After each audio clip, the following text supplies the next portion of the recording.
Assalamualaikum warahmatullahi wabarakatuh. Untuk sesi kali ini kita akan mempelajari chapter 12, di mana chapter 12 ini mempelajari tentang factory overhead yang nanti akan diberikan mengenai base-base di dalam menentukan rate FOH.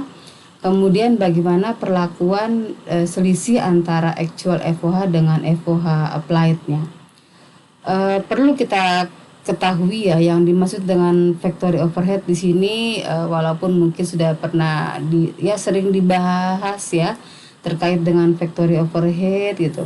Nah, di sini meliputi seperti indirect material, indirect labor ya, dan semua biaya pabrik yang tidak dapat di tracing pada suatu produk atau job tertentu.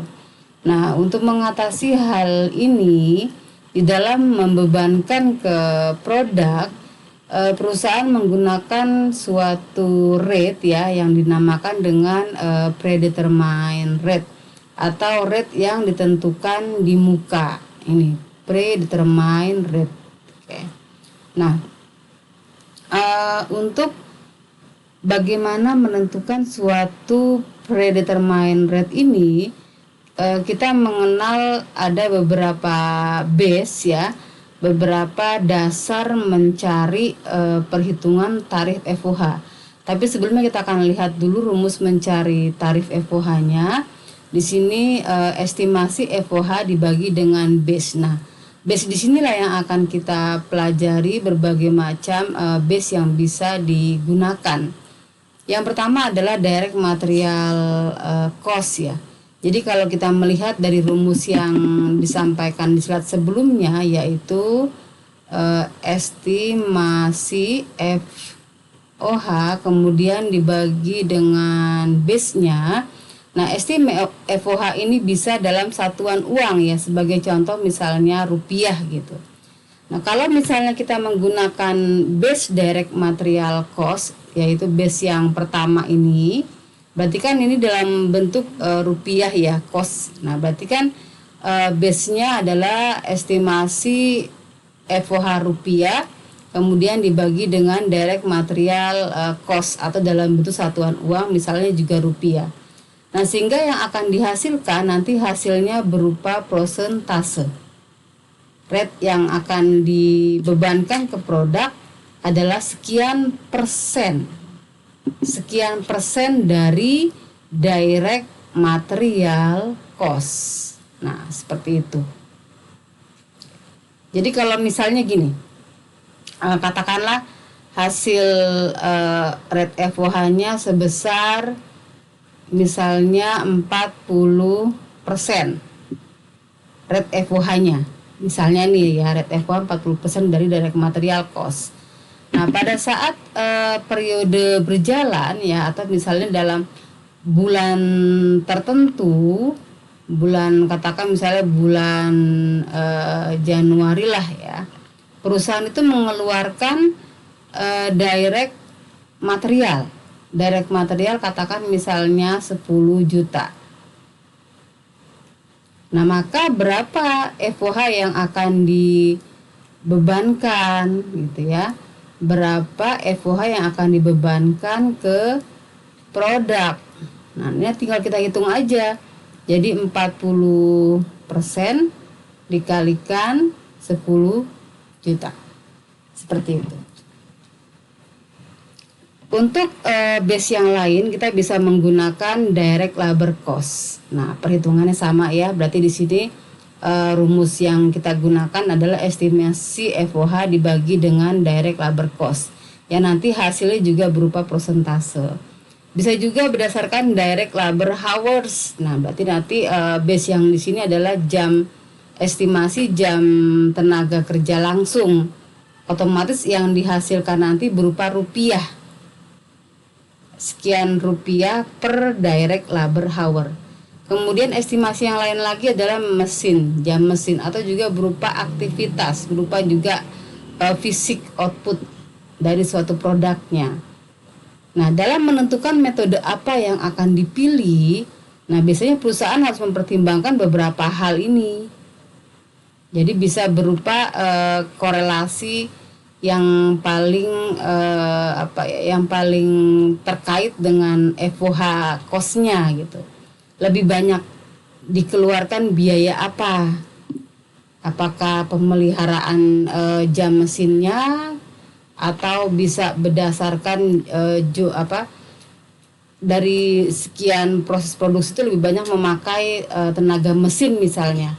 Nah, maka base yang memungkinkan adalah berdasarkan jam mesin sebagai contohnya.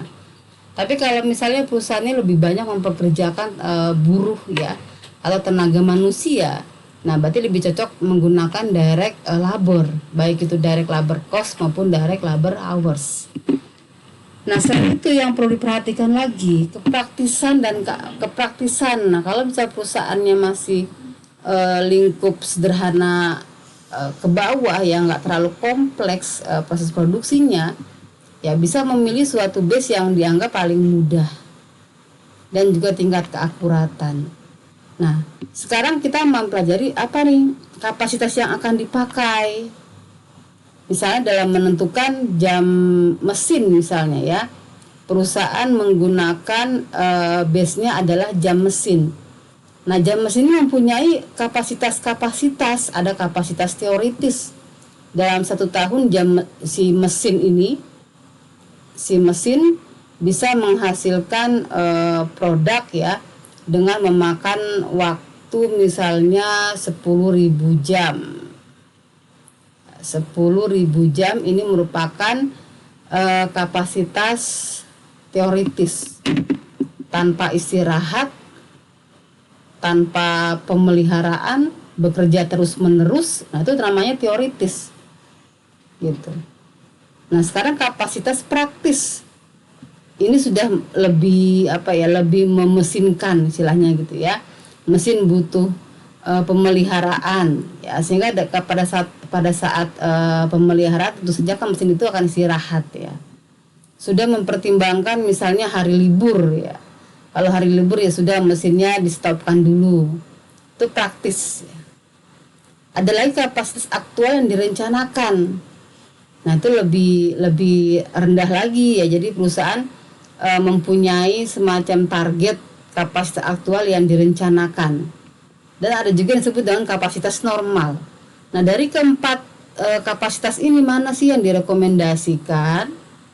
Ya, jawabannya adalah kedua metode ini. Bisa berdasarkan aktual yang direncanakan, bisa juga berdasarkan kapasitas normal. Silakan dipilih.